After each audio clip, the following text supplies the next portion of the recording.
Hey, we're man. back. Hey, man. Hey, been a while. How's the truck stop? Back in the booth with a little Canadian Highlander action. Ooh, what's up, Twitch? Hello. How's it going? Blake's here. It's me, Stefan. Week 1 of the Maple Cup. This is our Canadian Highlander League. Yeah, a lot of people in the house today. Yeah, a lot of people. Pretty busy. So these players are in pod. Which pod are these guys in? Are they in pod 2? Green pod? Yeah, green. So birthing? there's birthing green, pod? red, blue. The birthing pod? They're in the birthing pod? Yep. Jeremiah, who you just heard on coverage last round, playing the infamous Cauldron deck. Everybody loves this deck. It's very good. Everybody loves this deck. He has maintained his commitment to a couple Moxen, but then also gets to now play Natural Order and Vamp. Dude, let's talk about the points. Okay, yeah, we kind of covered it a little bit. I mean, but it's wild. It juiced up so many decks. Jake, in his deck, got 4 points. He got 4. He picked up 4 points. He's playing. Last year his point spread was 15 points. Yep, and Mitch here picked up 2 points.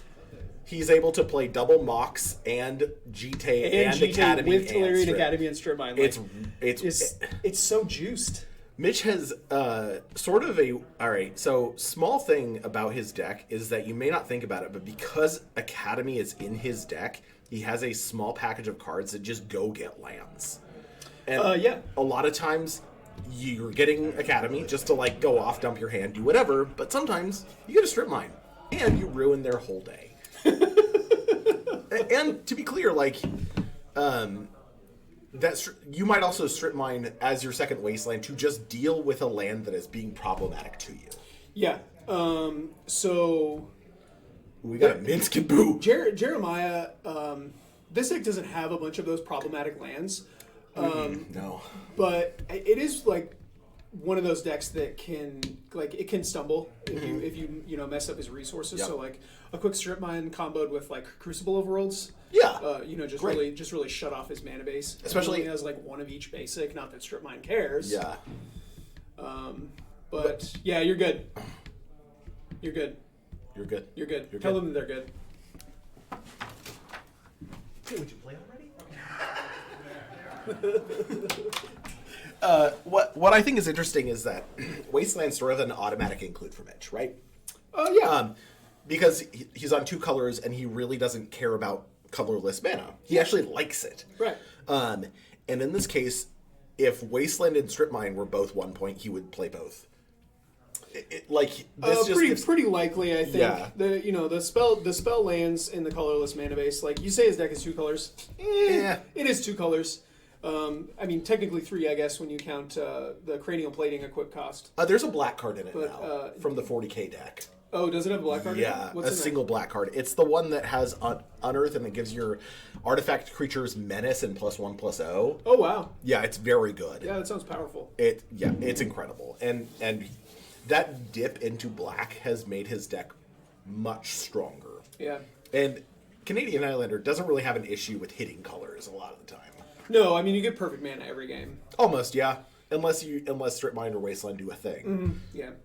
So the Steel Stompy deck also very cool. It's kind of like this go wide aggro deck that, like, given enough time, he can assemble some very crazy stuff. Like I was playing. Got a mock start. This is a while ago.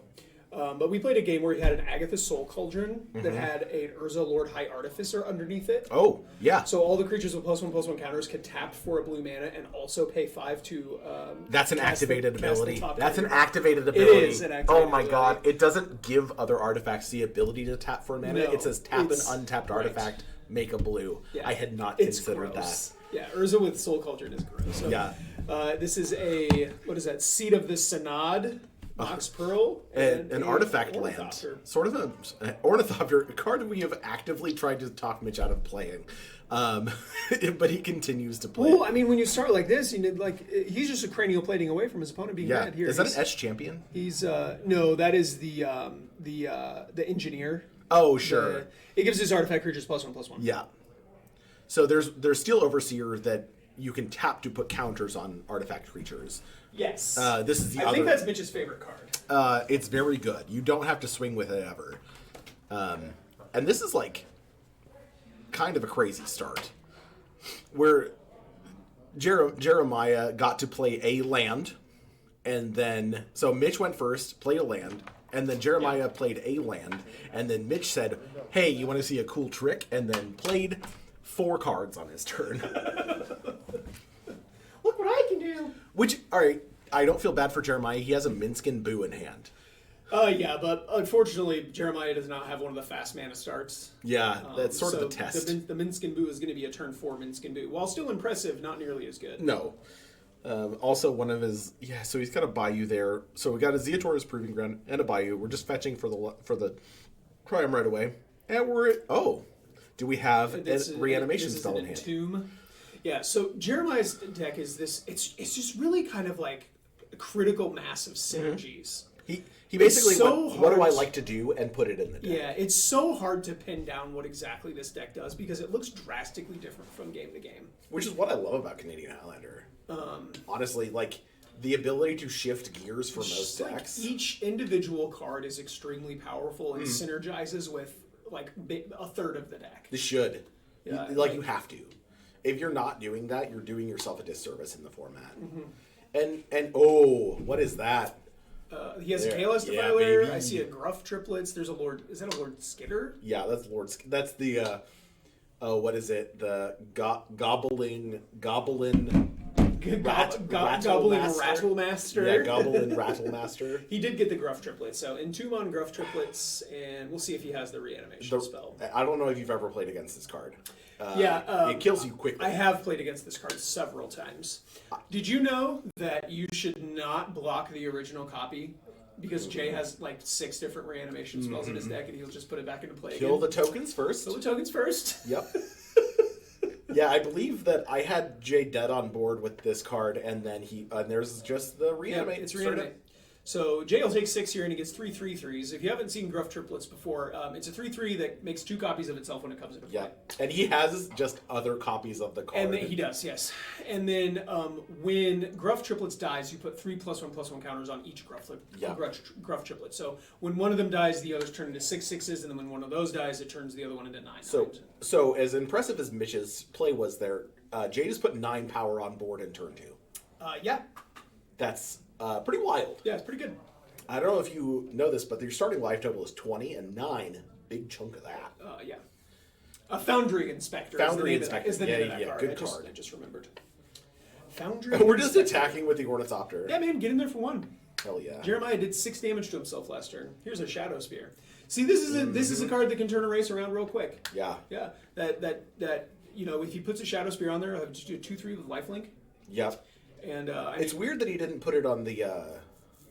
Maybe he plans on just blocking with the Foundry Inspector. Yeah, block a token, gain 3. He has he has like Dispatch in his deck, other removal spells, so he could clear one of the tokens out of the way, trade with another one, gain some life. Then his opponent just has a 6/6. Yeah. Is it a death trigger? Yes. Okay, so exile kind of gets around. When Gruff Triplets dies, put 3+1/+1 counters on each other Gruff Triplets. Don't hate that. Yeah, and Jay just knowing one mode here, and that is to Vroom Zoom. Bash your face. Yeah, go for it. Here's what are Gruff Triplets exactly? What are they? They're like fox cat things. Oh my god, you're gonna make me look this up. They're like what species are they? Are they just people wearing masks? No, they're like they're an Eldraine-ish species. Gruff Triplets. They are satyrs. They're satyrs. Oh, they're satyrs. Yeah, they're satyrs. Oh, yeah, that makes sense. So Mitch is going to block one of the tokens. The token will die. Yep. Put 3+1/+1 counters on each other. Oh my god. Is a Dryad Arbor. And they also have Trample. Oh, he's gonna be able to. Yeah, kill the Foundry Inspector with this Orcish Bowmasters. The Gruff Triplets also have Trample. I think I forgot to mention that. Yeah, that's a real problem. I forgot about that part. Yeah. That part's real rough. It's gruff. It's real gruff. It's real gruff. The Crime Dog. So what you'll notice here is that we have 3 creatures on Jeremiah's side that now have +1/+1 counters on them. Yeah. And that is the synergy. Soul Cauldron. You see what card he just played? He played a Tormod's Crypt. Yeah, that card is going to deal with the graveyard. Looks like he will. A turn too late. It's a little late, I think. Shadow Spear is going to get put on the Ornithopter, and we'll head back over to Jay. We're just going to attack Mitch for 12. still has quite a bit of life here. But he's going to be able to play Minsc and Boo this turn. That's true. It's if he has a fourth land, like this is pretty much it. So Gruff Triplets, you he said doesn't have a third. you say Gruff Triplets are satyrs. Yeah, they're not warriors. hamsters. Yeah, For the purposes of Minsc and Boo. they do have trample, so Minsc and Boo can put counters on them because either trample or haste. Interesting. So Bowmasters gets chumped by the Ornithopter. So Taking 13. Yeah, he'll gain 1 and then take 13. And It's weird that he didn't play that pre-combat. Here is a Minsc and Boo, and Mitch is going to scoop them up. He has seen enough. Oh, he can throw something post-combat with trample. And just finish him Yeah, off. you can just do it. Sure. Alrighty, that's going to do it for game 1. These players are going to shuffle I didn't up. consider that as the Yeah. Minsc, very powerful. Yeah. Just a removal spell. Just a kill spell. Alright, we'll be right back. BRB! Are we back? Oh, it looks back. like it. I think Mitch kept 7. It looks like Jay is going to take a mulligan here. Reasonable. So, oh my god. I cannot believe that Jeremiah was able to just, like, having Entomb and Reanimate in the same hand is sort of a clutch keep. Yeah, so Mitch's deck, it is very powerful. It can be extremely explosive. It can also, like, go the distance. But he has to have, like, a critical mass of synergy pieces. Oh, yeah. For anything. If he just draws, like, the wrong combination of cards, like... The Foundry Inspector is nuts, right? Because it makes all your other stuff bigger and cheaper. Yep. But if you don't draw anything to go along with it, it doesn't really do anything. Yeah. Like in that scenario, it just made the Ornithopter 1 power greater. Yeah. I am going to point out that Mitch didn't know what Jay was on.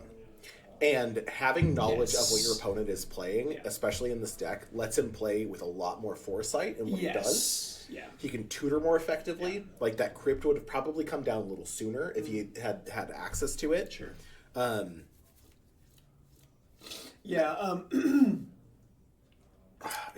So these players do not know what. No. They're going in blind. They don't know what their opponents are playing. They don't know what their point spreads are.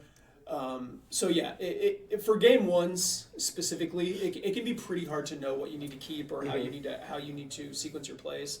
Looks like Jeremiah is going to keep 6 here, so Mitch is going to start things off with a Heart of Girapur. Heart of Kieran. Heart of Girapur. No, it's Heart of Kieran because it's Heart of Kieran is the 2-mana vehicle. Oh right, okay. Yeah. Heart of this is the Kieran. The silence. Yeah, okay. It's a 1/1 with a silence. I just remembered that Heart of Kieran is the that's Chandra's dad. It's Chandra's dad's vehicle. Ship, car, or whatever you want to call it. Personal transportation device. This is the legendary Ornithopter. Yeah, it's a 1/1 for 1. It has flying, and if it dealt damage to an opponent this turn, you can sack it, and they can't cast spells. Yeah, you could silence them off of it. It's kind of a Nutter Butters card. But it's like kind of like it gives me Xantid Swarm vibes. You know what Xantid Swarm is? I agree. The silence that when they attacked used to be a really cool card out of the sideboard of Storm decks and Legacy. There's just better effects, that do a similar thing now, like Veil of Silence and stuff like that. I guess. Or Veil of Summer, I mean. Here's a Delighted Halfling. He's pretty happy to be here. So, notably, Delighted Halfling, 1/2. Yeah. And this is a Mishra's Ballad. So, the Heart of Girapur not going to be at its best here, probably, because, I mean, for the most part, Jeremiah taps out on his own turn. He showed us the card on top of his deck. It's an Aether Spellbomb. Oh, cool. Yeah, it definitely isn't going... Like, Jeremiah just has creature spells to cast. Yeah. He mostly just taps out. He does have some instant speed stuff, but mostly he just taps out. We've talked to him about it, and his game plan is, and I quote, curve out. Yeah, he said, most of the time I don't know what my opponents are doing anyway, so... Yeah. I'm just gonna play stuff on my turn and see what happens. He played a I match where he like the philosophy. 2-drop, 3-drop, 4-drop, and 1. Yes! And that was it. It's like Canker Bloom into into Glissa into Questing Beast, and that's usually good enough. Mm-hmm. Do they have a plentiful removal? If so, then you keep on playing threats. Here is a Pernicious Deed. This is going to be brutal. P-Deed. So, yeah. You get to put any amount of mana into this. Pop it for 1, and it just wraths it. It cannot wrath the... no, it's destroy each. It's not a target. So, yeah, it does. It's destroy each artifact, enchantment, and creature. Does not kill planeswalkers, unfortunately. No, but I was just thinking that the coiling Stone Coil Serpent has pro multicolored. It still dies. Yeah, it's board wipe, but doesn't care. Jay also has ways of getting cards back from his graveyard, so replaying Pernicious Deed totally within his wheelhouse. Yeah, 100%. And now Mitch sort of has to. Is he just going to go for it? Yeah, I think so. Just 3. And are we getting a 3rd land drop? There's an Aether Spellbomb.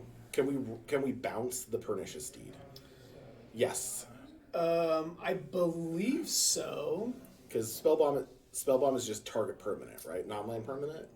I'm not 100% sure what the Spellbomb is. Even so, Jay could potentially just go ahead and activate the Deed in response. That's true. Yeah, Deed is instant speed. Just X and sack it. Oh, no, it's just creature. Yeah, that's kind of what I was thinking about the Spellbomb. Yeah, and you either get to cycle it or bounce. So he can save Jay's Delighted Halfling for him. Yes. True. He could also bounce his own Stone Coil Serpent. Oh, that's a thing he could do too. Yeah. I mean, I just thought, I mean, I'm not gonna. It's like the turn, the turn in last round when I was playing Dragonstorm when Jake collected Brutality me. I asked him if he would like to discard his Dark Depths. Yeah. And he chose not to. He chose to not discard his Dark Depths, but I just thought I'd put it out there. As, it's a possibility. That's. Just do me a little favor, man. I do like that we got to see like the lands deck do a land thing. Yeah, making the that hand just didn't line up well with what he had. Yeah. I had so much counter magic and interaction in my head, just nothing I could do about a Merit Lodge. Yeah, the high five.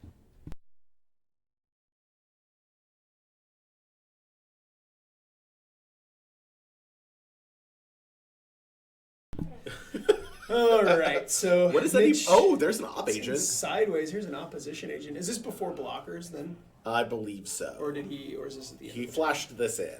I believe, yeah. Yeah, so he gets to eat this. He gets to. Oh, I guess he could trade with the. He can trade with the Stone Coil Serpent. We're just. Source of Plowshares is going to say that's not a problem. How about you gain 3? Sometimes that's your opponent just giving you a healing salve. Yeah. Why not? Well, it's basically Ancestral Recall, right? Basically Ancestor Recall. Lightning Bolt, basically Ancestor Recall. What a boon. Lightning Bolt is basically Ancestral Recall. Okay, so here we see the... Yeah, the Stormout script, I think this card is excellent. Is very good against Jeremiah. Very good in this deck. So Jay just doesn't have a lot of pressure on board. He has an answer that's sort of a threat, but Mish doesn't have to commit anything else to the board. Yeah, no, he can kill him slowly over the course of several turns and force him to eventually activate this Pernicious Deed. But you're right, it is sitting there on the table. It's a big rattlesnake. Yeah. The threat of it getting cracked is always imminent, and Mitch can't really afford to commit anything else to the board. There's survival, or the Scavenging Ooze. Jeez. So Scooz is sort of the other graveyard hate. Like we're just and again, it puts +1/+1 counters on it. Oh, would love that. Yeah. This is very much Spider-Man pointing at Spider-Man. Where it's like, hey, are you graveyard hate? I don't know. Are you graveyard hate? Yeah, and notably, the halfling there cannot be used for green mana to pump it. No, it cannot. But there's one creature in the graveyard. It's the Troll of Khazad-dûm.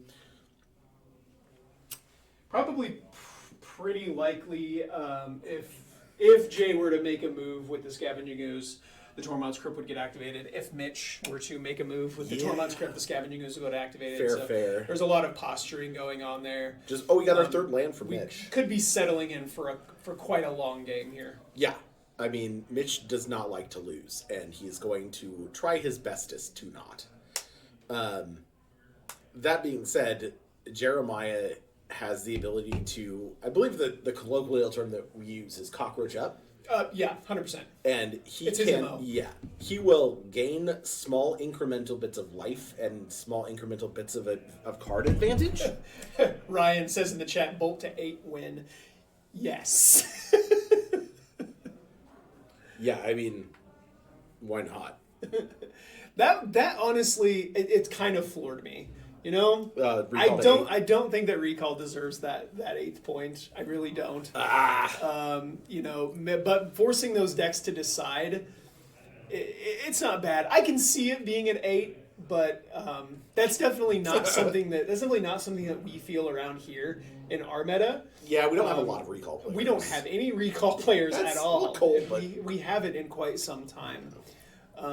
That isn't to say that it isn't powerful. Obviously, it is. No, it is clearly very powerful. Yeah, One of the most powerful cards of all time. Here's a Stoneforge Mystic from Mitch. Yeah. So now we just get to go to get a yeah, spear, you can get Shadow Spear, Jite. we can get Cauldron.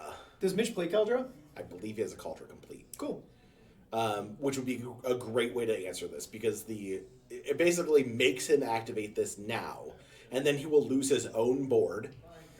Because otherwise, but I don't know if Jeremiah really cares about the scavenging ooze and the delighted halfling. I mean, but it's his entire board. Taking 5 of Mitch's Mitch's the Nettle Cyst. Taking 5 of Mitch's cards for your 2 cards really is. Nettle Cyst is sort of the balancing act between Cauldron Complete and yeah. If there's an effect that says a creature gets +X where X is a number of artifacts you control, it's in Mitch's. It's in Mitch's deck. Speaking of which, does he have any of the gnomes from Lost Caverns? I'm not sure.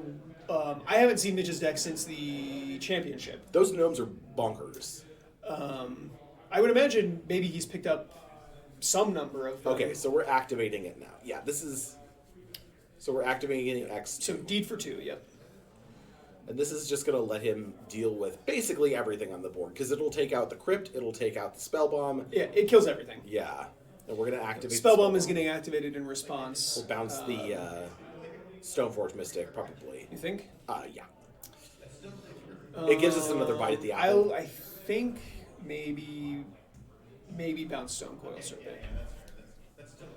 Let's see. My bet is Stoneforge Mystic. So he's... Oh, he just cycled He his just draw cycled card. it. Okay, so he's going to exile his opponent's graveyard. Yep, and crypt you. And then we're just going to lose everything. Okay.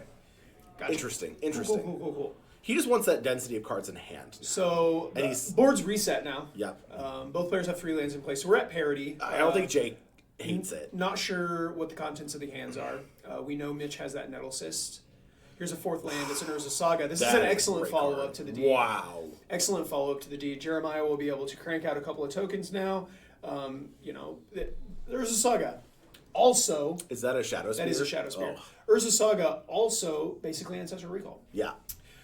Yes, but that for is real, I'm not going to say that as a pejorative or some sort of reductive term. This card is bonkers. The good. Morgul knife. Yeah, version of Shadow Spear. There are 3 versions of Shadow Spear now. There's the Toketoon staff now from the Lara Croft Secret Lair. Here is a what is this card called? The one that lists it's not from the D&D Ingenious set. Smith. Yeah, and he sees one of these on top of his deck. Retrofitter Foundry. Which he's just gonna get the Mox. Like he's gonna take the Mox Pearl. Yeah, I would have gotten the Foundry, man. Maybe just trying to get ahead on mana a little bit. That's fair. I guess he hasn't made a lot of land drops. This also, if he has a land drop to make, this will let him play his Nettle Cyst. Yeah, it'll come in as a 2/2. Why does it have a counter on it? Yeah, there we go. Put it on the wrong one there, bud. Yeah, so here is 2 mana for the Jite. Okay. Yeah, he's got all kinds of powerful cards in his hand. Yeah, the Jite, the script line is sort of a free include now because he was on Academy Jite Mox, and now he just gets to play strip mine. Academy Jite Mox. That would only be 9, right, with the old points? He was only on 9 points. 9 points, I believe. Oh, okay. Yeah, 3, 6, 7, 8, 9. Yeah. No, I think he had Mana Vault. Oh, is it Vault? I think so. It's better this way. Yeah. This is a better configuration. Yeah, this is a better configuration. You like removal, 100%. Right? So he used what was that artifact destruction spell that he Beseiju did? Yeah, he used a Beseiju who endures. Yeah. To destroy the. So now Jake doesn't have to commit any new cards to the board. He just gets to activate the Saga every time. Yeah, and Shadow Spear is something that's really, really good to pair up with the Jite. Mm-hmm. It's the most common thing that I go get with the Urza Saga. Yeah, now he doesn't have to. Now he doesn't have to. He just going gets to to go be 4 force. He gets to go pick up one of his Moxen or I'm not sure what other 1 and 0 mana artifacts It's he probably has. going to be the Moxen. He has Moxen and Shadow Spear. I'm not sure what else. Accelerating on mana just lets him play the top. I can tell you top from of his deck. experience that Pithing Needle tends to be pretty good against Mitch. Yeah, you can name the He has, Moxen. so he has. You can't. Pithing Needle. Oh can't yeah, turn off mana activated abilities. Yeah. Thinking Phyrexian, not a No, blue, Revoker. Which is now a Phyrexian. As it should be. People making noise out there. You hear that? There's a large group of people playing D&D today as well. Oh, that's funny. There's a card. Here's a Karn Reforged. Karn Fate Reforged. Is that what his name is? I think he's like something Urza. Like, oh my gosh, you're gonna make me look this up. I'm looking up cards all the time. So he has power and toughness equal to the mana value, the greatest mana value amongst Legacy artists. Reforged. Legacy Reforged. So he has power and toughness equal to the highest mana value amongst artifacts you control. Correct. So he's always a 5/5. Correct. Because he's 5. He's 5. Okay. And then at the beginning of your upkeep, add an amount of colorless mana for each artifact you control. So this card is like Wilderness Reclamation for Mitch's deck. It just doubles his mana every turn. Yeah, I mean, it only gets to be cast on artifacts. But yeah, His that's deck is looking really artifacts. good. He's still got that Nettle Cyst in hand. Who knows what else is in there? Looks like Jeremiah is going to make a Construct token. And then I believe that was an activation of a fetch land there. And then we will untap and head Jay's way. Yeah, Jay down to 11 now. He needs some amount of action besides just the Ursa Saga. It's good, but it's funny how outmatched the Karnstruct tokens are by Karn himself. Yeah, well, when you put these 5/5s onto the battlefield, and Mitch has got another one coming with a Nettle Cyst, which will be it'll be a 3/3 when it comes down. Yeah. It'll just be a pile of large creatures on either side of the battlefield staring at each other.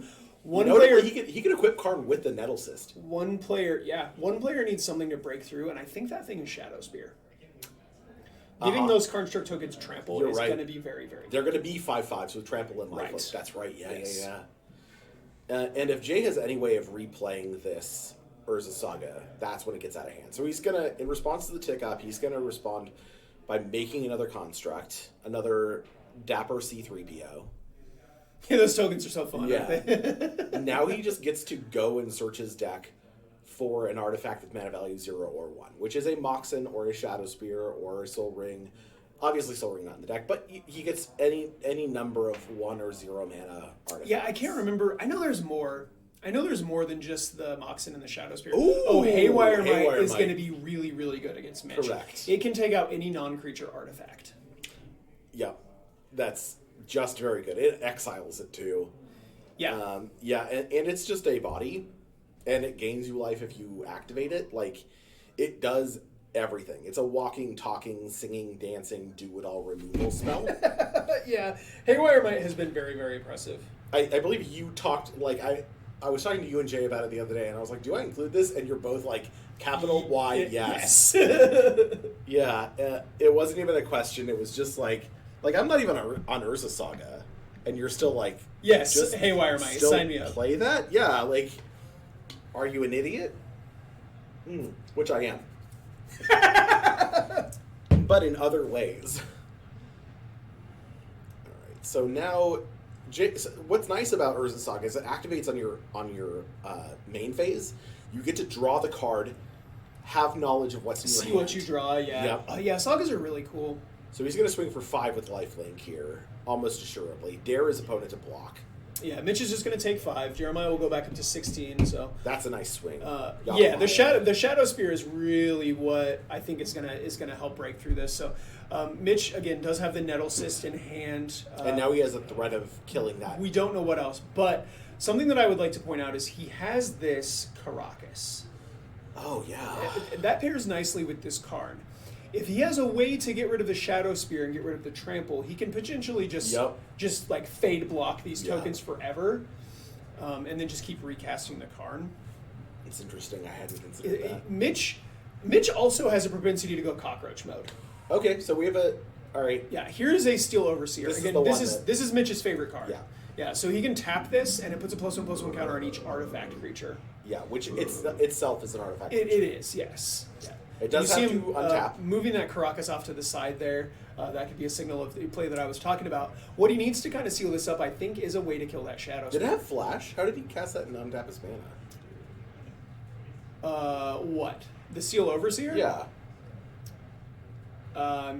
With the mana from the Karn. Oh my god. Yeah. I totally spaced on that. Yeah, the mana from the Yeah, Karn. he was just able to make mana and cast this for nothing.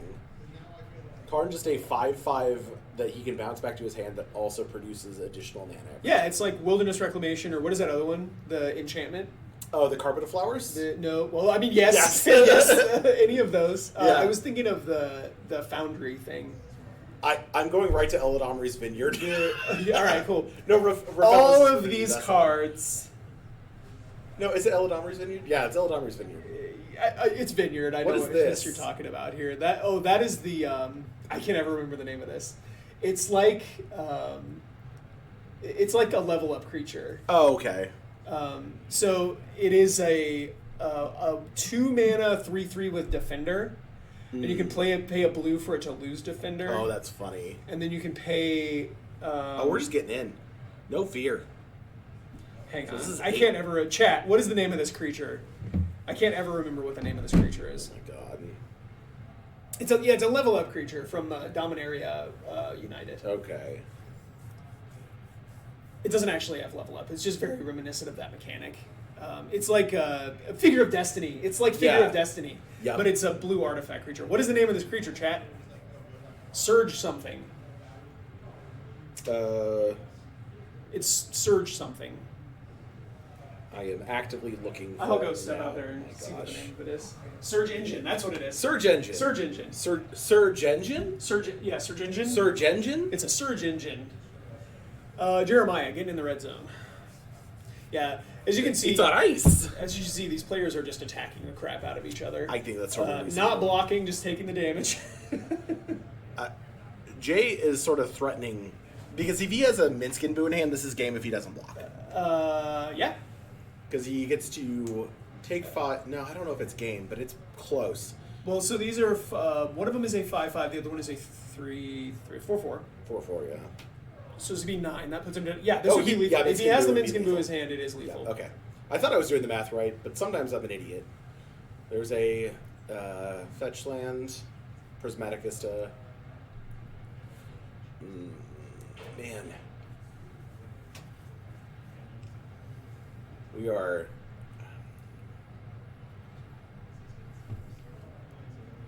Ugh. This is the type of match where it's like it gets close, and we're trying to figure out. Yeah, I've been enjoying aggro versus aggro matchups a lot recently. I love these racing situations where, like, a lot of the times you just kind of stare at your opponent for a while, and then you just start like smashing your heads into each other. Oh, and we've got. Oh my God! Is that a Force of Vigor? It is a Force of Vigor. Holy cow! Force of Vigor in Canadian Highlander. He's hard casting it. What year is this? 2024. Oh man! So the Steel Overseer and the Surge Engine are both going to bite the dust. Yeah, that's probably game. That card is not okay. I believe this was sort of a meta choice from Jeremiah. He just likes it as a 2-for-1. I mean, Force of Vigor. It is an auto include in legacy sideboards, in vintage sideboards, and it's no surprise to me that the card has been performing very, very well for Jeremiah. I believe that. And it's only 4 mana. You just get to cast it. Every deck has targets for it. Yeah. Every single deck does. Even like the mono red decks have things that you can kill with it. Even the Goblins deck. You know, it's never dead. Obviously, against some matchups like the Steel Stompy deck here, the card is very, very good, but it is never dead. This is it's tough. Mitch has probably got to stay back on defense now. What is that creature he just played? Is it a Phyrexian Dragon Engine? Yeah, I think he had And then there is the Nettle Cyst. Yeah, so Nettle Cyst is a I 5/5. believe that's a Phyrexian Dragon Engine. Let me hop out there and make sure. Maybe it's not. It seems kind of out of place. You can see that it's red mana. Yeah, you can see. Earth it. Yeah, but I don't think he cares about that. Yeah, it's a Phyrexian Dragon Engine. Yeah, you can see the top left corner there. There's the little With the meld. little symbol. Yeah, I adore meld as a mechanic. Yeah, meld is a very cool mechanic. So Phyrexian Dragon Engine, it does have red in its unearth ability. Right. But otherwise it's a 3/3/2. It's a 3-mana 2/2 with double strike. And when it enters the battlefield from your graveyard, you can pitch your hand and draw 3. Yeah. Oftentimes it's just a 3-mana, like you can just It's play just a turn double one strike off. creature. Yeah. Yeah. And then like a 3-mana 2/2 double strike is like not bad. And then the backside of it, like coming back into play and drawing you a bunch of cards, really, really good because these aggro decks tend to empty their hands pretty quickly. But he doesn't have that mana. Also, well, I mean, Mitch has a couple of cards that can make multiple colors of mana. He's got treasure tokens. He's got the Spire of Industries and things like that. So I wouldn't put it past him. It's possible he can make red mana. And then it also gets the benefit of the Steel Overseer type effects and the Foundry Inspector type effects, where just make it bigger. Giving a double strike creature, +2/+2. Have you considered making it bigger? Right, exactly. Giving a double strike creature +2/+2. It's 10 damage. Yeah, I mean, and obviously like cranioplating is the whole nuts. Chat. The Maple Cup is they go with the Longlander qualifiers. So there's one each season. So 4 times a year, the Maple Cup is. Yeah. So the Maple Cup is 4 times a year. The next one will be in May. Yeah. It's gonna be May. And I believe March we're gonna try to do our quarterly. We haven't announced the date yet. Should be, yeah. We don't have a date for sure. The minute that we have a date picked, we are going to. As soon as we know the day that the first Longlander qualifier will be, we will let you know. We will trumpet it from the rooftops. Most likely going to be one Saturday in May. Don't have a for sure answer on you yet. We'll let you know as soon as we do. So on that turn, it looked like Jeremiah just passed. Oh, March. Probably not May. Sorry, March, yes. Yeah. Yeah. So Jay sort of, we have an edge champion. Yeah, Mitch kind of slowly clawing his way back into this, which is, shocking after that Force of Vigor. Jay needs a way to go over the top. He needs that Minskin Boo. He needs some way to just lob axe. Mitch is going really wide, and welcome to the deck. And a couple of these creatures are just getting bigger every single time he plays a card. Oh, and the Dragon Engine is just huge now. The Dragon Engine now has +5/+5. So it is a 7/7 double strike. Yeah, that's pretty good. So we're going to probably have to go to chump block mode. Although, he could block with the Haywire Might. Kill the Nettle Cyst. Yeah, exile the Nettle Cyst. So he can block with the 5/5 token and then kill the Nettle Cyst. And then the Dragon Engine will die in combat. Right. And Jeremiah will get a gain life. Would he? Yeah, because it has first strike. Yep, so it would deal 2 damage, survive, and then they would deal... The token will die. Correct. But he'll gain a ton of life. So he's just gonna... Yeah, he's just gonna pop it. He'll take the 4. Jay really looking for something here. Yeah, well... Mitch is doing his best to try to close this game out. I think that Jeremiah is a little bit behind here. He's just casting a Gruff Triplets. It is a troll, or a int. Generous int. Int. It's going to come into play and make a food token. It is going to make his tokens bigger. Oh yeah, it will. Food is artifact. Artifact, yeah. So did you know food is artifact? 4/4/5/5. I eat artifacts every day, dude. I'm an ATOG. Holy Christ. I've been eating artifacts for years. Oh my gosh. So Generous Int is a 5/7. What is it? It's big, right? Generous Int, I believe, is a 6/5. Is that? Oh man. I believe Generous Int is a 6/5. With no amount of evasion. It has reach. Yeah, it can block stuff, but it can't block this edge champion. No, nothing can block that edge champion. Yeah, it's... Here is 4 mana from Mitch. It is going to be a... Karn Scion of Urza. The Scion of Urza. So this can -2 and make a construct. Which is going to be a 1, 2, 3, 4, 5, 5? 1, 2, 3, 4, 5. It'll be a 6/6 because the token is also an artifact. And then it can also +1. That's oh not no, an artifact. you're right. It's not an yeah, artifact. Karn himself is not an artifact in this original. It's just artifact colored. And then it can also +1 to look at the top cards, top 2 cards. And does a 5/7. It's a 5/7 with reach, right? With yeah. And they can also card can also +1 to look at the top 2. One of them gets exiled. One of them goes to hand. With a silver counter. Yeah, you can get it back on a later. Your opponent chooses though. Yes, they do. I like the cards where your opponent chooses like fact or fiction, etc.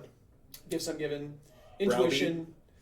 I'm a big fan of Browbeat. Yeah, you like Browbeat. What's the other one? The Psionic Blast. Oh baby, let them choose their doom. No, Psionic Blast doesn't let him choose. There is a blue version of that though. Yeah, there's a red one that lets you draw cards or dome your opponent. There's the cataclysmic, not cataclysmic. The Vexing Devil is another one as well. Man.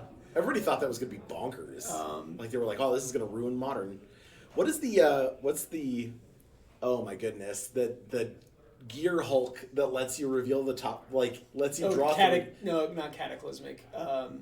It's the red one. Yeah, it's 5 mana, and like you get to either draw 3 or you reveal the top. Combustible, and then they get domed for the mana values of that. It's basically Palantir. I love to let my opponent make a choice because sometimes they make the wrong choice. I believe I've done 17 to somebody off of a combustible Gear Hulk. Holy cow! I believe it was Jeremiah. Hey, Vquinox, thanks for subscribing with Twitch Prime. Oh yeah, throw your Prime bucks at us, baby. Those bucks, we can spend them. Well, we got a minute here. If you're just checking us out, this is Old Cranky Man Collectibles. My name is Blake. I'm here with Stefan in the booth. We are streaming Maple Cup, which is our Canadian Highlander League here in Central Iowa. These players are grinding games. This is the first week of gameplay to try to earn points. For the Longlander Championship at the end of the year. Go play soon. You can head over to youtube.com/oldcrankymancollectibles.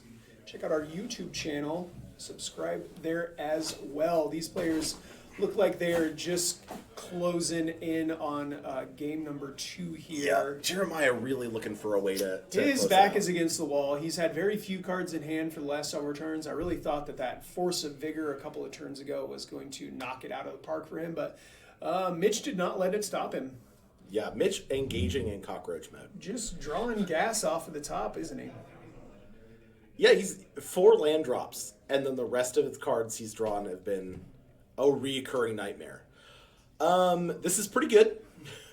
Yeah, recurring nightmare.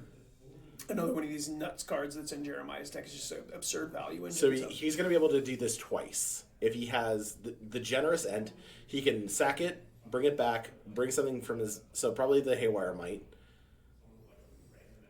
Or the Scoos. Yeah, he's going to be able to eat his opponents. Like, there's, 3 or 4 creatures in that yard? There are quite a few, yeah. Looks like 4. Oh, so he's just going to fire it up right away. Yeah, we're just going to eat stuff. I got to hesitate. Doesn't want his opponent to have a Tormod's Crypt or something like that, even though I think the Tormod's Crypt is actually in the graveyard. He has other crypt abilities here.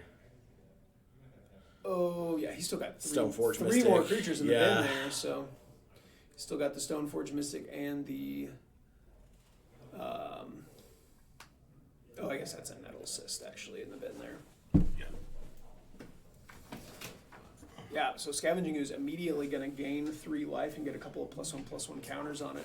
Head back over to Mitch here.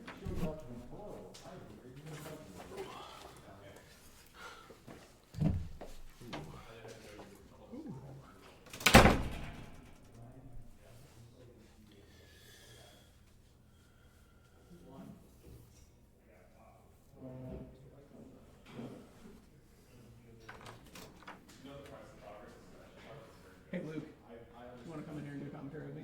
Sure.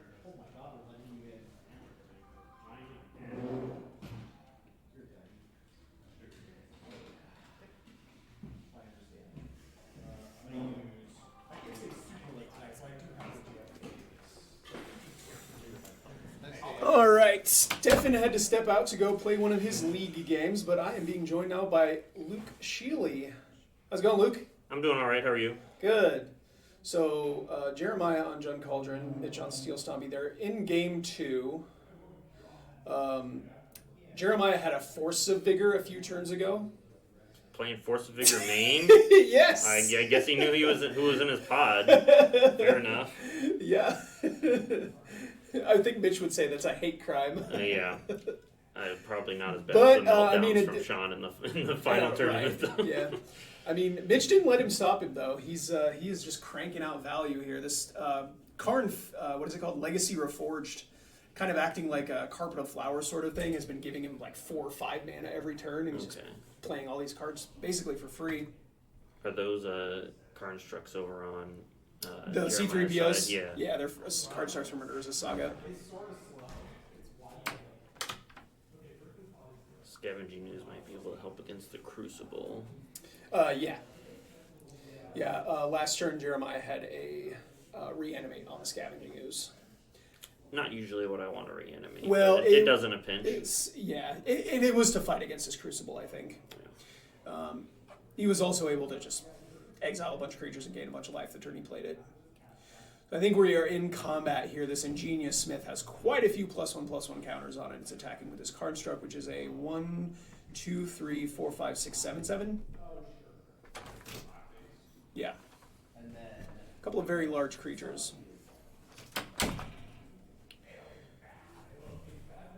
Is that a treasure token over by Jeremiah's lands? Or is that just a different Food. land? It's food. A food token, I believe. Food token from a generous hand. He's got 3 3s.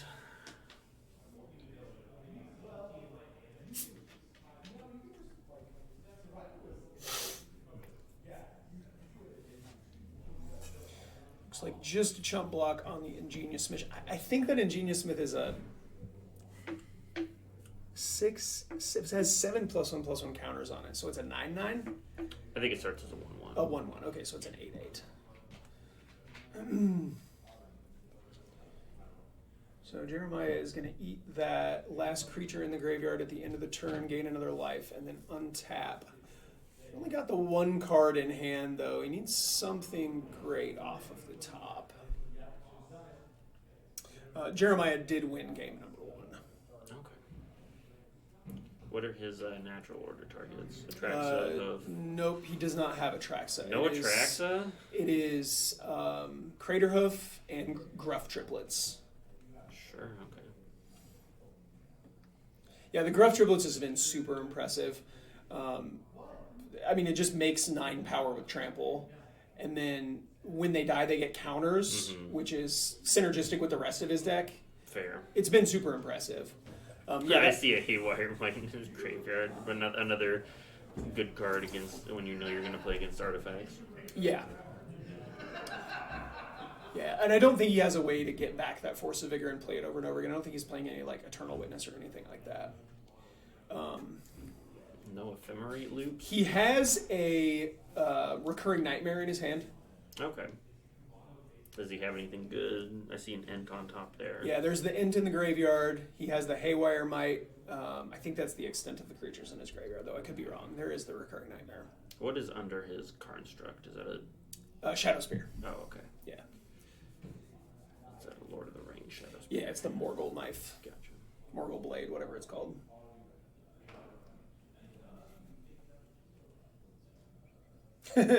Joe says, I'm too greedy, I'd have to have an Atraxa. Yeah, you're right, Joe. I would also have an Atraxa in my deck. That's okay, though. I mean, I'm sure he has ways of casting it. I guess you need white and blue mana. That's why you play good colors.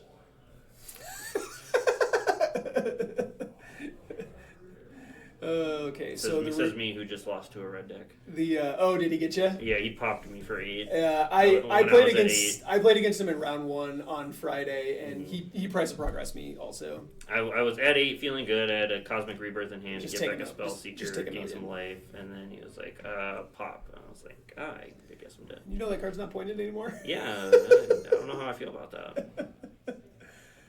But I'm on board with you in that they should And instead of like depointing a bunch of cards, there are a lot of cards that they should just point. Just at get this 1 point. Yeah. Yeah. Make people make choices. You know. Yeah. We don't need to go crazy and make Ancestral Recall 8 points. We can just make the good cards 1 point. Yeah, I didn't. Maybe, that must be from their meta because I mean, people sometimes play recall here, but it's not. Yeah.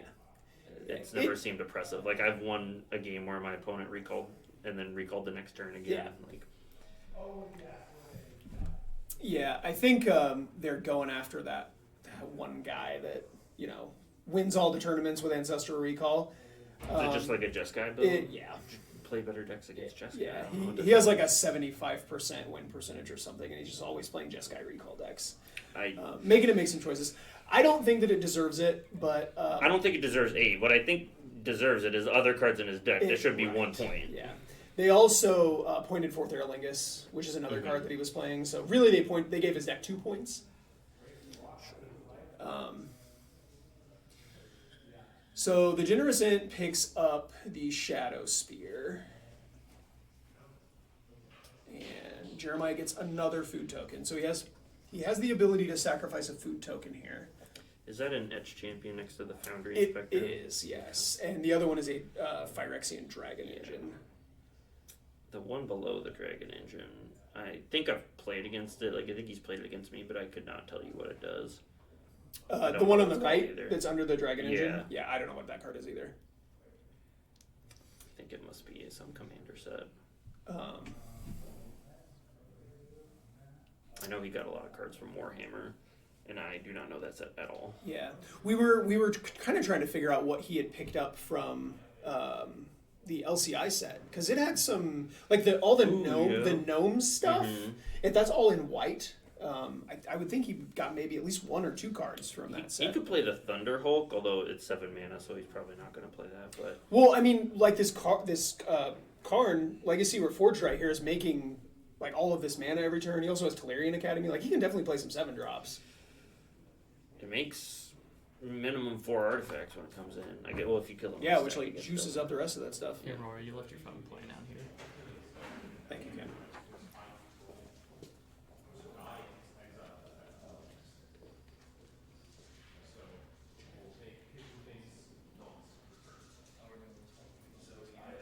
Oh, I should be paying attention to what Stefan's playing. I don't actually know yet. I also do not know. He said he was bringing something fun. He said I should have fun playing against it.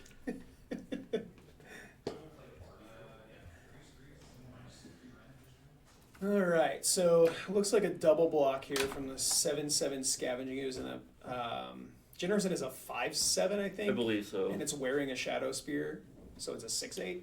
So if Just like these blocks go through, he'll be at effectively 15, taking a bunch from a Construct and an Etch Champion. Yeah, the Construct's got to be like a 10/10 or something now. And then he can crack a food and gain 3 life as well. Ingenious Smith doesn't have like First Strike or anything, does it? Nope, Okay. it is just a So 1/1. You look at the top 4 cards of your library, you reveal an artifact, put it in your hand, and then the first time an artifact enters the battlefield under your control each turn, you can counter. Triggers once a turn. You can trigger it on your opponent's turns if you have ways to get your artifacts in play. So Scavenging Ooze is going to eat the Delighted Halfling, and it'll be an 8/8 now. So looks like Mitch will assign damage to the Skoos, and then Jeremiah will gain a bunch from the Generous End. And then he's going to take 2, 3, 4, 5, 6, 7, 8, 9, 10, 11. Holy cow. And we will untap and head back over to Jay. Is he Hellbent? Or does he still have 1 card in hand? It looks like he's got 2 the way he's 2 fanning now, them. yeah. They're going to have to be pretty good. Yeah, Jeremiah also already got rid of the... One of them's a recurring nightmare. Right, yeah. Jeremiah already is a Fable of the Mirror Breaker. Jeremiah already got rid of the Nettle Cyst. Okay. So those cards, like when I'm playing against Mitch, those are always the cards that I'm worried about the most. The Cranial Plating, the Nettle Cyst, the Michi, what is it called? Michiko's Reign of Truth. Yeah, that one. Those are always the cards I'm most worried about because they could just kill you out of nowhere. Yep.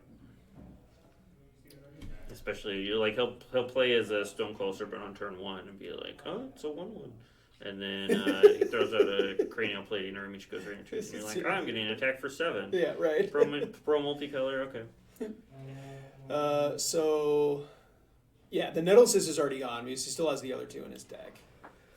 He could get back the Scoos. I don't know what that's going to do for him. Yeah, Jeremiah is just doing his best cockroach impression right now. Yeah. As long as he can stay alive for one more turn, give himself another draw step, maybe rip some heat off the top. The Fable of the Mirror Breaker is not nothing. No, it represents looting, but that's if he survives the next turn. Yeah. I don't know what Mitch has in hand, but if he ever gets trample on anything, Jeremiah's going to be in some trouble. Thousand Moon Smithy is an LC card. I would have to try. All right, let's look that one up. Thousand Moon Smithy. So when it ETBs, it makes a construct, except that it's artifacts and creatures. And then at the beginning of your post-combat main phase, you can tap up to 5 creatures or artifacts. Tap up to 5 untapped creatures or artifacts. If you do, it flips into a land that adds a white, and whenever you use that mana to cast an artifact or creature, you make another one of the Holy the cow. XXs. Yeah. That seems absurd. Yeah. You tap the land for mana, and then when you use the mana, you get to make a creature? Yeah. That's absurd. And they're better than constructs because they count artifacts and creatures. Artifacts and creatures. Yeah, see, this is like the kind of cards that I was talking about. The first time I played against it in draft, I'd heard about the card, and this was a while after it came out, but I just thought it made constructs. And my opponent played it, and I was like, okay, cool, you're going to have like a 3/3 or whatever. It was a 9/9, and I was like, what is going on? Let me read this card I'm again. in danger! Yeah. I was like, oh, well, that changes things immediately.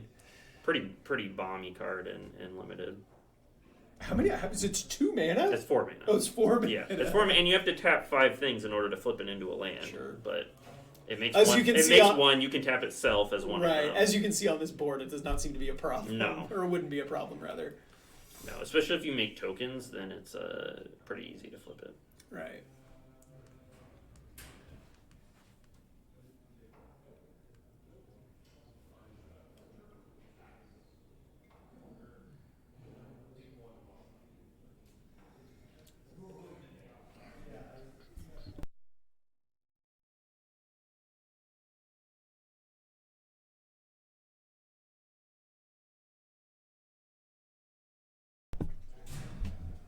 All right. Is that a black stap of Waterdeep?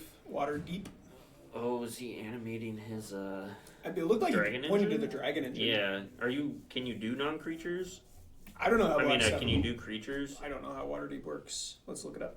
I just always assumed it was non-creatures because that's all I ever saw anybody do with it. But I mean, if you can just make it a 4/4 and it still has double strike, then that's pretty good. another target non-token artifact. Non-token, okay. Yeah. So just turn the double striking dragon engine into a 4/4. Yeah. That's how that works. That's another card that can be as scary as because if you kill the creature, then you can just animate something else that's not useful. Yeah, you're not actually solving the problem. Right. It is relatively mana intensive though in the early game. Yeah.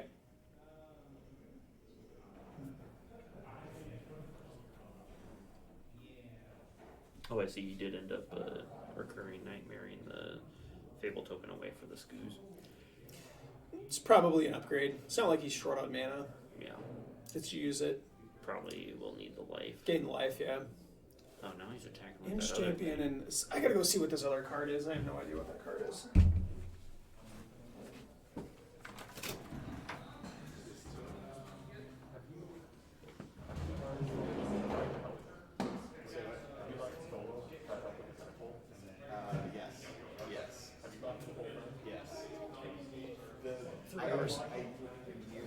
Okay, so that is a Bronze Guardian.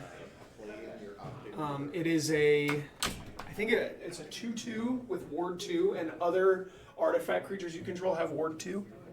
Interesting, okay. It's attacking? I think that's flying. Oh, okay. Bronze Guardian.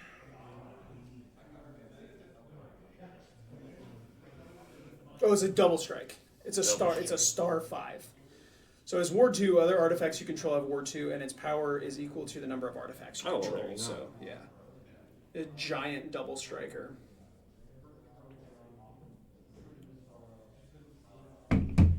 we still? It looks like we're still in combat then. Oh wait. No. Oh, it doesn't have trample. This goose Yeah, just no, blocked he the just big chumped guy. blocked Sure. it. This is game 2, Eric.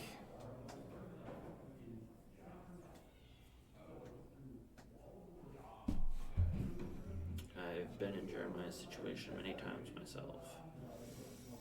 Yeah. Stay alive. Hope that you draw something. Yeah, Mitch is, whether you have an out Mitch or not. is so. I mean, they're both so close to being lights out. Mm-hmm. Are we on Jeremiah's turn now? We Yeah. are, right? So the Fable. He drew a mox and a looks forest like staff. we are done here. We are going to go to game number 3. So Mitch is going to win game number 2, and we will be right back with game number 3.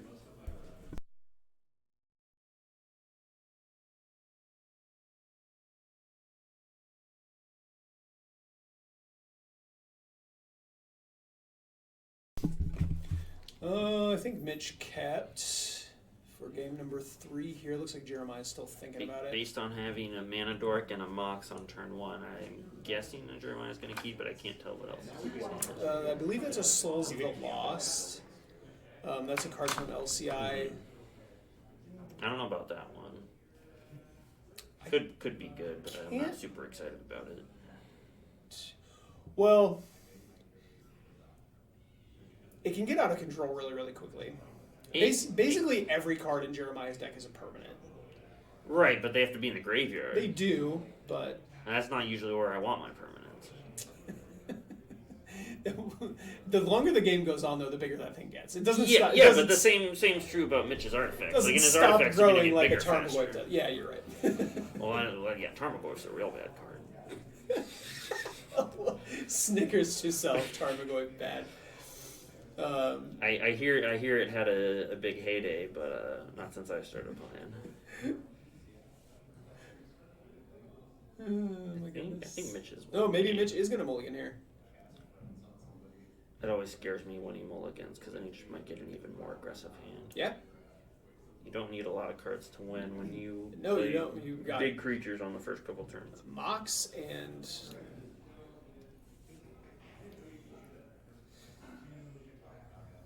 I think it was a couple of weeks ago. Actually, it was probably before Christmas when we were talking about it. We were kind of discussing the most disgusting hands the most disgusting 7-card hands that we can have. Speaking of that, I had a game at F&M. I was playing red-black aggro. Uh-huh. So I had a game where I, on the play, went land, evoke grief, reanimate grief, Mox Jet Thoughtseize you. My opponent still won. I guess after that, what, you had like one card in hand? None. None? No. Oh, none. And opponent was playing Breach, so Oh, sure. eventually they just they still had lands in hand, They have so 7 turns to they just find had something. they had, I think it was like a gamble or something to go find the whatever and then just kill me. Still, it felt pretty good. Yeah. I was playing Modern with Moxen. Yeah, that's about what it is, yeah. But that's how I've been able to beat Scam decks in Modern is after they do their initial burst, if they can't follow it up, then Right. it's The first not turn quite is the good scary enough. one. It's Yeah. everything that happens after that is pretty meh. Yeah, and people talk about how Scam's still doing well. Fury wasn't the right ban, and it's like, I'm not saying that I think Grief is okay, but the reason that it's better now is because, at least coming from my Yawgmoth experience, is the problem was they grief me, and then I top deck a couple things and play them, and those would also be gone from Fury. Yeah. And so they get the good cards out of my hand at the beginning, and then they wipe like 2 or 3 of my cards that I drew after that with a Fury while they're hitting me with a 4/3 and a 3/2 that hoses my graveyard and that I can't block. So that was the problem. But when I get to keep the cards that I draw after the grief on the board, then I can do stuff. Sure. Okay. So Mitch on a mulligan to 5. Mitch on a mulligan to 5 for game 3 here. Never what you want to see, but yeah, this is a Souls of the Lost. So as an additional cost to cast, you have to discard a card. Oh, forget the mana dork. And then it has power equal to the number of permanents in your graveyard, and toughness equal to that number plus 1. Mm-hmm. So it is a 1/2 right now.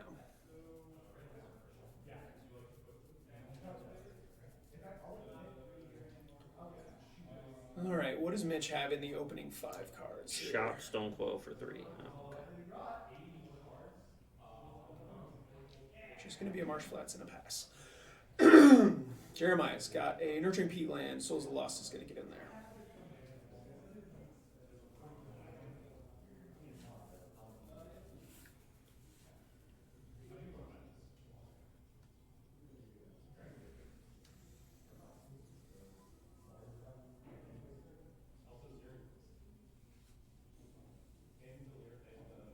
Did you get a look at the cards in Mitch's hand? Yep. I could not tell from the. It's always space harder to that we see the have. person. It's always harder to see the person on the bottom's cards. Is that just a lighting thing or like where the camera is positioned? It's where the camera is positioned. Yeah.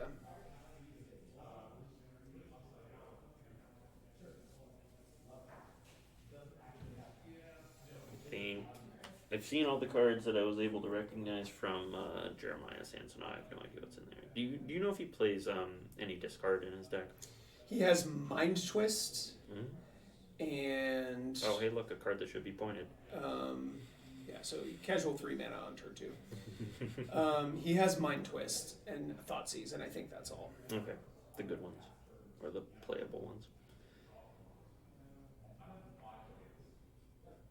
Do you think City of Traders should be a point?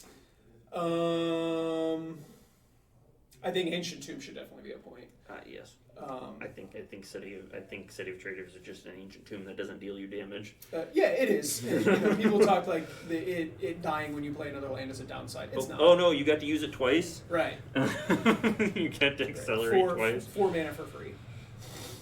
Yeah. No, sound logic. It also doesn't sack. I thought it sacked anytime another land came into No, play. if under you control. have No. a fetch land in play, Yeah. you can crack a fetch land and it does not kill the City of Traders. Yeah, so there are ways to get lands into play that it doesn't even care about. Yeah. It's only when you play a land from your hand as your land drop. Yeah. Yeah. I think Like cast a Rampant Growth or whatever, that also doesn't kill the City Right. of Traders. one of the many cards that I think should be pointed that is not. Spellskite. Haven't seen that card for a long time. And is it a Master of Ethereum? That was my guess. Master of Ethereum. So is that a Chief of the Foundry that's Yeah. the invention or not? Yeah, the invention, Brothers War art. Yeah. I think it's a So schematic it's art. it's making the artifacts cheaper.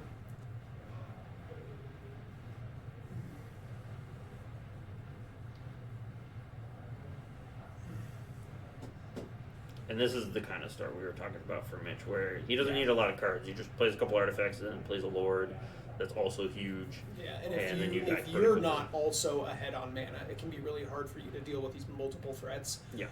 As fast as they're killing you. Before you know it, you can be down to 3, and you might have an answer for each one of them, but you don't have enough time to play all of them.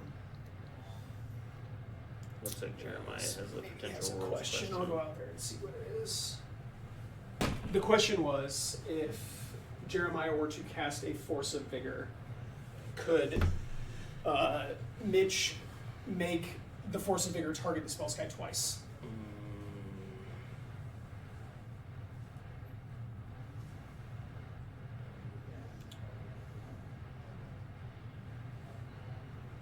I don't know for sure off the top of my head, but I I don't don't- think you can change both. I don't Spellskite. either. I'm inclined to think that doesn't work. Yeah. Because Force of Vigor says up to 2 targets. I don't know. Will Force of Vigor let I you? think Spellskite only works against things with single targets. Um, Because it yeah, says that was changes target. what I thought too. Like, because doesn't Spellskite say change the target of a spell or ability with a single target to Spellskite? I don't know if it says the single target thing. But one interesting thing I learned recently about Spellskite is that if you somehow give it ward, or if you cauldron it and put its ability on something that has ward, then every time if they target it with something, every time you activate the spell skite, they have to pay ward again. So if it has like ward 2 and they pay 2, you can say, okay, I'm going to activate spell skite, trigger ward again, and then they have to pay another 2. And you can keep doing that.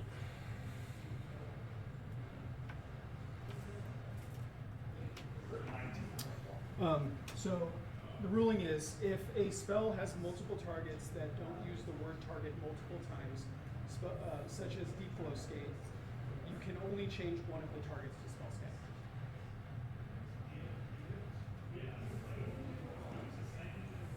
Yeah. So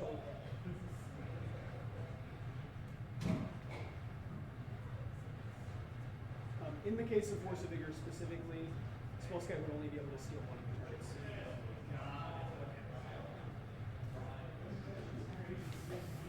I think we got that all sorted out. Sorry about that, chat. Spellskite's a weird card. Yeah.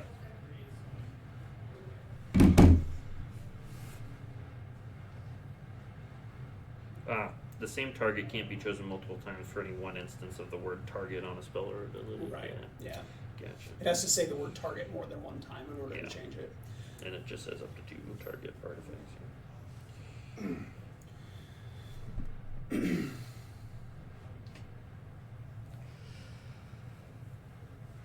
Looks like Jeremiah, okay, he does have a Force of Vigor. He's got an Endurance, a Run and 6, and a Crater Hoof. Crater Hoof going to get pitched to the Force here. Probably. I think that's what I would choose. Don't think he's going to cast. Well, I think it's still Jeremiah's turn here, so he can't Oh. actually pitch caster for free right now. Okay, I thought we were still on the end of Mitch's turn. Well, I could be wrong. Maybe we are.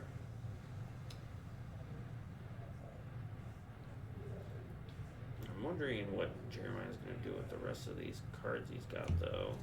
Run and 6 doesn't have a land to pick up, and you can't cast Endurance. And then he's got Gruff Triplets, it looks like. And I don't think he's very close to casting that.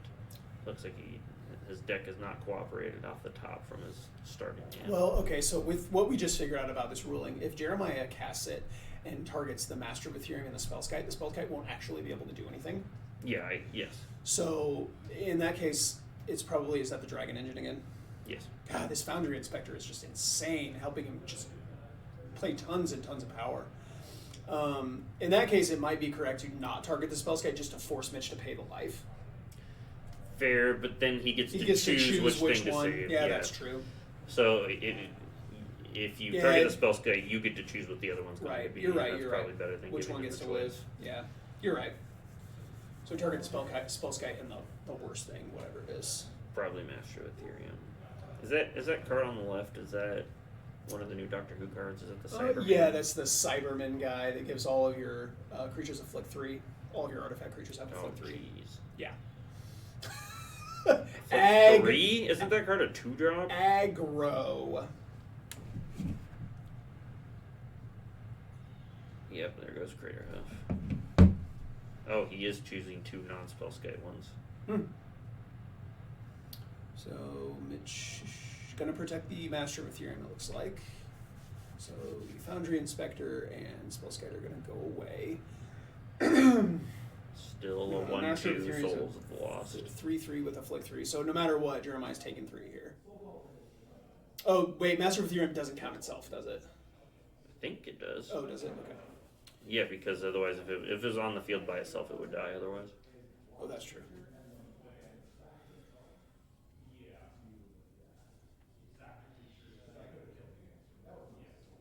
Yeah, it doesn't give itself the +1/+1, but It counts to all artifacts, yeah. Jeremiah's going to draw a card with his Nurturing Peatland here. Okay, that's something you can do with Run 6. And then he'll get to pick that up and play it again. How'd your game go? I lost in 2. Oh, rest in peace. RDW, bud. Luke and I both lost. What are you playing? Ryan flying high this week. Yeah, I mean, took down FNM as well. Price of Progress doing work. Yeah. Luke. Punishing all of us for our greedy mana bases. What? Are they in game 3? They're in game 3, yeah. You two will be on camera when we're done here, so. Would you like your seat? I actually still have 2 games I have to play, so if you want to hop in here, I can rotate out. Sure. Hang on, let me grab my gear. See if I can get my game done in time. All right. I'm gonna go fight some goblins. I will have fun with that. I think he's beat me the last 3 times we played. Oh yeah.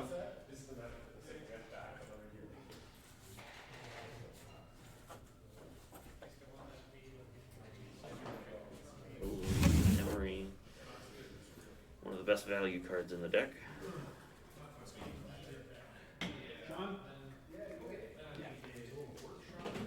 Melina Workshop and Academy.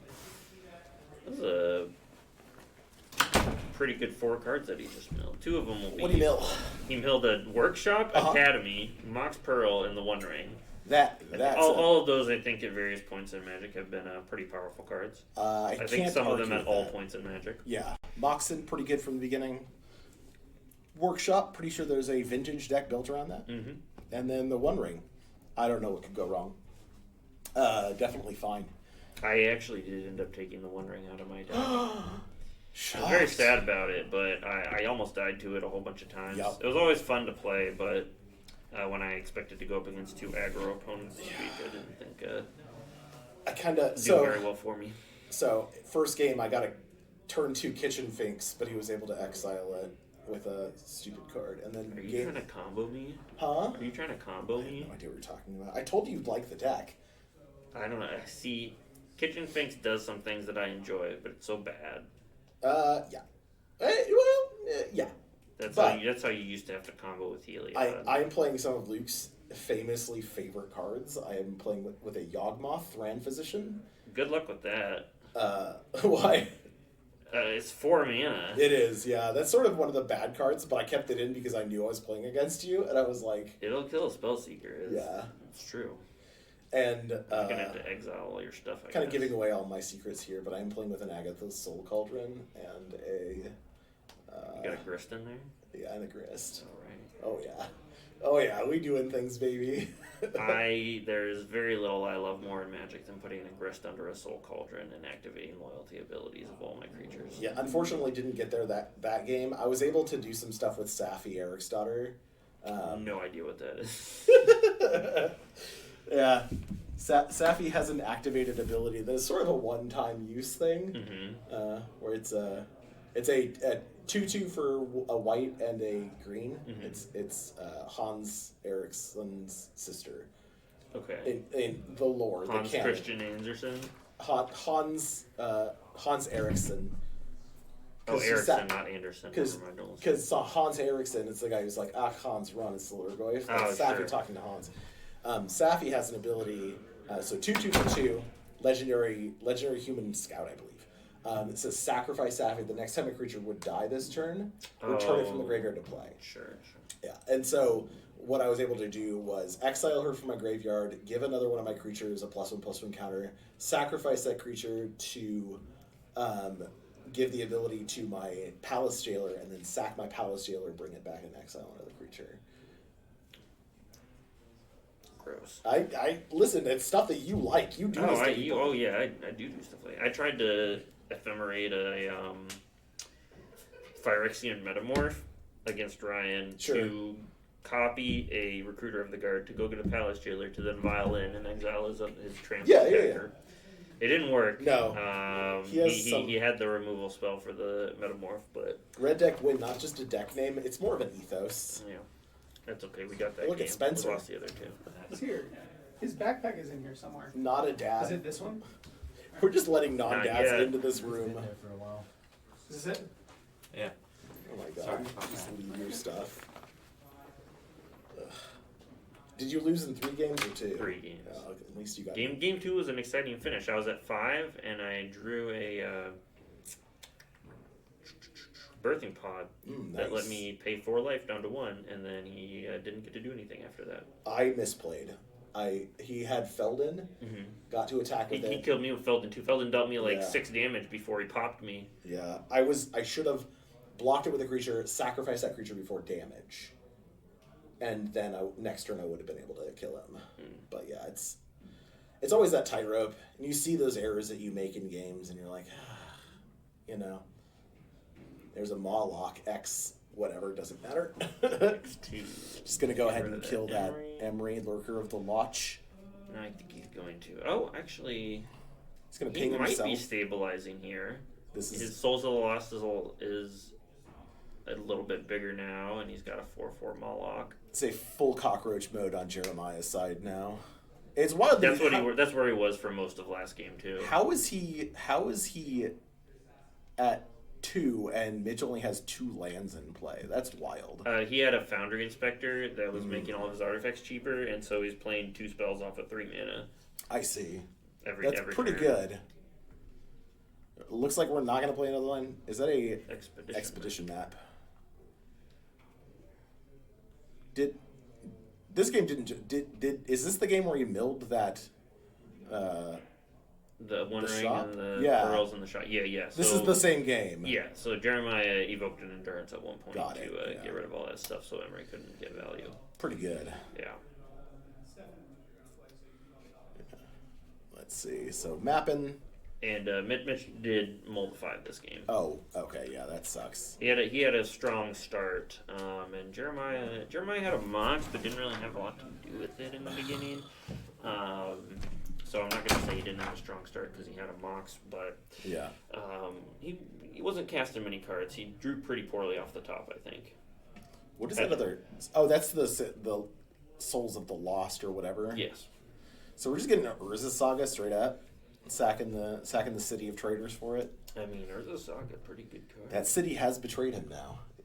Underneath Volrest He Stronghold. only produced like 10 mana off of it. Yeah. Definitely shouldn't be a point. I don't know. I feel like it's. I've seen people put it in decks that it probably doesn't belong in. Like, don't put City of Traders in a land stack where you're looking to make a lot of land drops. Probably not. No. You don't usually need the mana in those Yeah. decks. It is the way I look at it is it's an aggro card. It is. You're trying to play your powerful creatures a little bit earlier than your opponent can effectively deal with them. You want to be like one turn above curve, if at all possible. Like 1 or 2 turns. 2 Even turns is 2. great. I've had people cast Minsc and Boo on like turn 2, and I'm like, cool, fun. Better.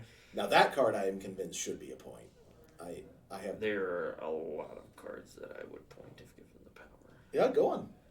Go off, King. No, don't make me think of them off the top of my head. Minsc and Boo, I feel like is an easy one. Minsc and Boo, White Plume, Ancient Tomb, City of Traders, Urza Saga. I don't think City of Traders, but I agree with the other ones. Press Progress should go back to being a point. I don't know. I feel like that's still fine being 0. I don't think you should be able to do 8 damage for 2 mana or more. I think that's okay. Yes, there are some matchups where it's bad, but in the matchups where it's not bad, it is going to be game breaking every time. Sort of does have to like. It's sort of a 1-card combo, isn't it? Yeah, where the combo is deal you Pay 2 mana. approximately half your life. Yeah. Did you die to it? Yeah, I did. There it is. Yeah. Jeremiah really holy crap, he came back. Oh yeah. He does have to chump block if Mitch swings. Oh, Well, it won't. not I even don't chump- think it's a chump block at this Yeah, point. no. I think the Souls of the Lost is a 4/5. Yeah, that's big enough to block a double And striker. the Moloch is big enough too. Mitch does want to start just making constructs. Yeah. I think. Unfortunately, didn't have a lot to do with his mana this last turn. How many cards? He's got 1 card in hand, 2 cards. It looks like 2. Yeah, it's at least 2. Yeah. How many cards in hand? Both of them. I'm gonna use that one. all, That's a good one. all of them. I have all of the cards in my I hand. usually when people ask me how many cards I have in hand, I'll throw in they're all good too. Yeah. No matter. Sometimes they are all good. And Yeah. Sometimes I have 3 lands in hand, and I'm like, yeah, they're Psych, yeah. got some real hot cards over here. I will say, lands are good, though. Like, you do want to make your land drops. You want to be able to cast your spells. Contextually, obviously. But in terms of, playing the game, you do need them, generally. Unless you're playing, Manaless Dredge. Yeah. Oh, go ahead and make Ren and 6 a point. Yeah. Are you comfortable with that, too? You want to call that one? That. Yeah. I mean, there's some pretty busted stuff you can do with Ren and 6. Yeah, but it's, I don't Especially know. with Strip Mine at 2 now. That is true. But then, you're still spending your turn, your land drop.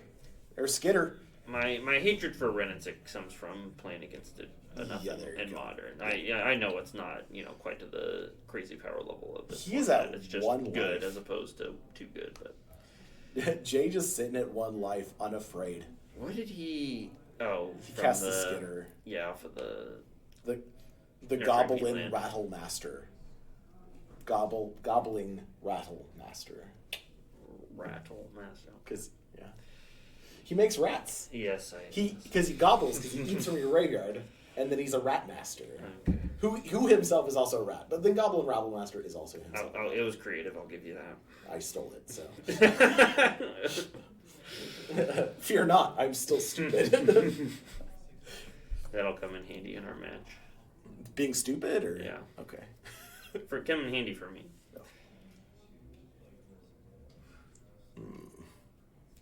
Yeah, I think Mitch is going to need to come up with something decent here. Even though Jeremiah's at 1, but Yeah. he's going to have. He's got 4 blockers now, and he's going to start gaining 2 life a turn with a goose. Oh, yeah, that's true. Yeah. Or gaining 3 life a turn, I mean. Yeah, those food they gain you. Well, he has to pay 1 for activation of the peatland. Yeah, I'm figuring at some point I'll find another land. Yeah. He cycled a land and then drew the Yeah. peatland, and now he's. No, that was always there. Yeah. Yeah, I just thought it trying was to think over. of what Mitch is going to get off this Urza Saga. Uh, Shadow Spear seems like an okay option. No, it's not quite enough yet. the problem is he has 2 lands now. He's probably just priced into getting a box. Could be. Like I don't it- know what he has in hand. Is that at this point I don't know what all Mox is going to be able to do for him. I was talking to somebody recently, and they said Oh, was that a Ginger Brew? it is a ginger brew. Oh, He's unblockable by anything without haste. Did you know that? I did know that. I think Jeremiah might be dead. Let's see. This is like I was like jokingly thinking about like he's gonna give it haste, attack. Do you have a blocker? That's game. is over. Wow. I was jokingly Sneaky, like, sneaky where's Ginger Gutshot? Brute. Where's Gutshot? Yeah. What a game. Power crept Gutshot. I gotta say, Mitch knowing his deck really came in handy here. Yes. He knew what the targets were. He knew how to get through and like just kind of deal that last bit. Just a little too late on the goose. Yeah.